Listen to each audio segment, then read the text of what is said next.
What is happening? You're dealing with a virus that is spreading up to 3 times as fast and is about 3 times as strong.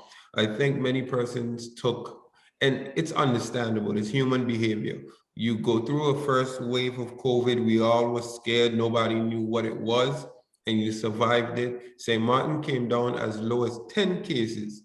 We had a second wave, we survived it, a third. So what happens is every time persons relax, they think COVID is over, their behavior, their protocols are null and void, they don't worry with it. Can you explain why such a large number of people until now didn't get vaccinated? Is it because they think, well, we survived the first wave, we can survive this as well?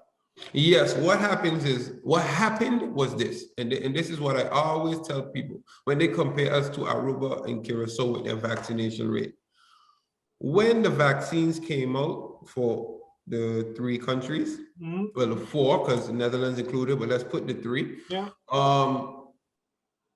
Curacao was in a resurgence. Curacao had, unfortunately, many deaths. People were dying, a lot of people. Aruba cases was 500-600 plus. Yeah. St. Martin had 10 cases. Yes, it was really, yeah. Yeah. So that is a reason there was no urgency to get the vaccine, because people did not take it into account that, hey, we're going to be hit with a Delta variant that's more strong, So persons were like, okay, COVID is over. It's 10, the worst is over. And I think that's what happened. But what you also did was organizing the pop-ups, like the special events, if I can call it the events, that people can get vaccinated.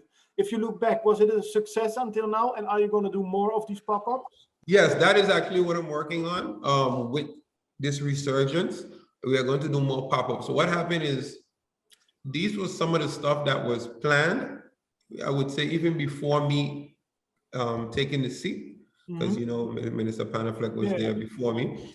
But what happened was, I think persons from the Netherlands, they didn't understand the culture of St. Martin. So it was resistance against it. And I always tell people, statistics is one thing, but culture. Yeah. Persons, I know St. Martin, we're not gonna go all of us to one location. We have to take the pop-up, take the vaccines and bring it to the persons. Yeah. So when I used to go, or when the team, the VMT used to go in a district and we do 400 persons in one day, I felt good, because that's 400 persons that we would not have reached if we didn't come to them.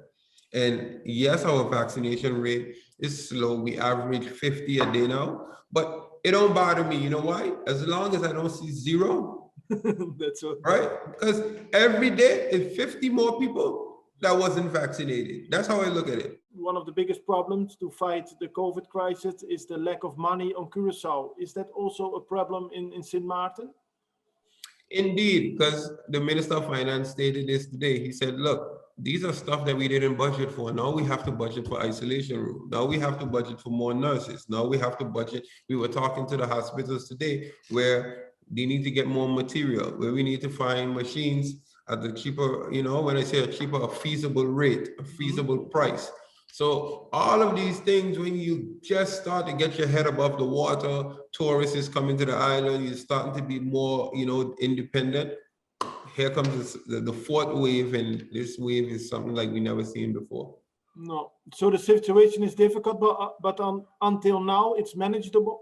Oh yes, very well manageable until now.